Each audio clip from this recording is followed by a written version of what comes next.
Uh, this is the Temple University Libraries development team, and we will do a quick introduction of ourselves, starting with me, and then the rest of the team will talk about who they are, and Jennifer will start off talking about our projects after she does her introduction. So to begin with, my name is David Kinzer. I am a senior developer here for 7 years. And that's it. Next, Stephen, you can go. Hi, I'm Stephen Ng. I'm also a senior developer here at Temple University Libraries, and I've been with the group for about 10 years. Chris? Chris Doyle, senior developer, been here about 23 years, I believe. And I'm Jennifer Anton. I'm the lead developer, and I've been here for 7 years now. And David, you can go ahead and share your screen. Today, we're going to show you our library search application.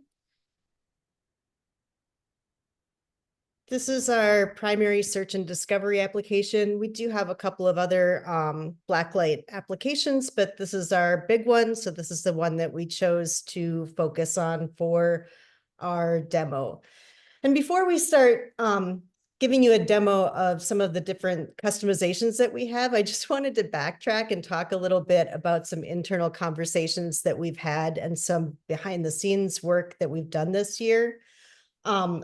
If you've been to Blacklight summits in the past, I'm sure that you've seen library search before.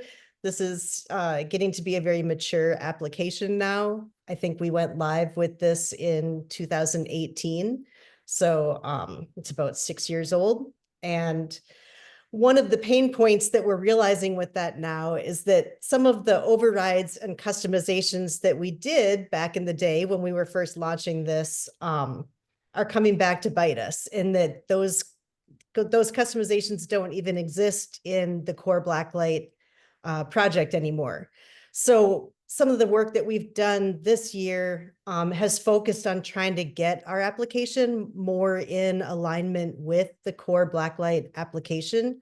And that involves, trying to figure out what partials we're using that should be view components, what partials we're using that don't even exist anymore in the Blacklight Project Blacklight application. So it's kind of been some interesting work to try to weed through. So it was interesting thinking about highlighting customizations this year for the demo focus, as we're thinking about how we can do less customizations to make our lives a little bit easier. So with that, we'll show you some of the customizations that we have done in the last few development cycles. But anyway, so yeah, so some customizations that we've done, like Jennifer said, most of our work has involved refactoring and just going in backend stuff, trying to get parity with a lot of the Blacklight backends. But some of the new things that we have done, if we go to the library and do a search,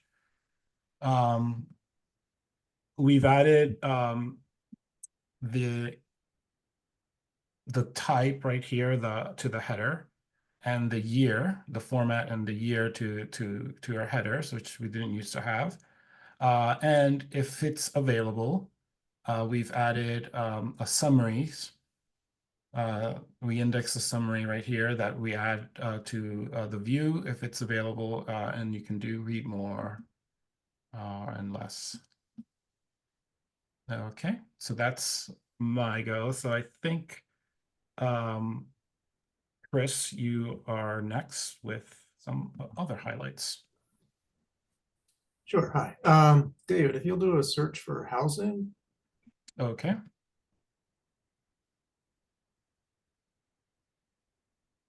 One of the things we've done, if you could be on the everything page, the bento. Oh, the everything, yeah. One of the things we do, we were asked to raise the visibility of our digital collections. And so we used the bento search gem to build out a new search engine, which would go to our content DM, where we house a lot of our collections. digital collections and pull back the results via their API. So we did that, and based on the query, we get results that go out and to Content DM, and then come back. There's a little bit of work we did customizing to get the turnaround speed down a little bit, because it does take a little time to go through a bunch of records to get these. But it did work out pretty well. And each of these will click right through to Content DM. So that was a project we did to expose some more exposure for our digital collections.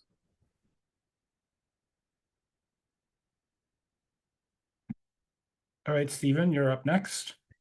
Yeah. So one thing that we've also done is we've added a search of our library website, which contains a lot of information about different facilities that are available within the library, different classes and different events. So it'd be kind of nice if, let's say, someone is researching a particular subject and maybe something came up that might be of interest to them.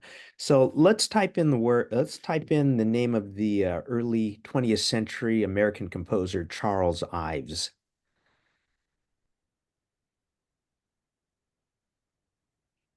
And search for that guy. And it turns out there is a concert, a Beyond the Notes event happening within the library. And I think it's in a next week, or probably this week, and related to Charles Ives. So it provides a little serendipity, but not only that, we can also search for available spaces that are available for people to work in, events that are happening in our digital Scholar Center, our Loretta C. Duckworth Scholar Center, and just different other events that are happening within the library and different other available resources.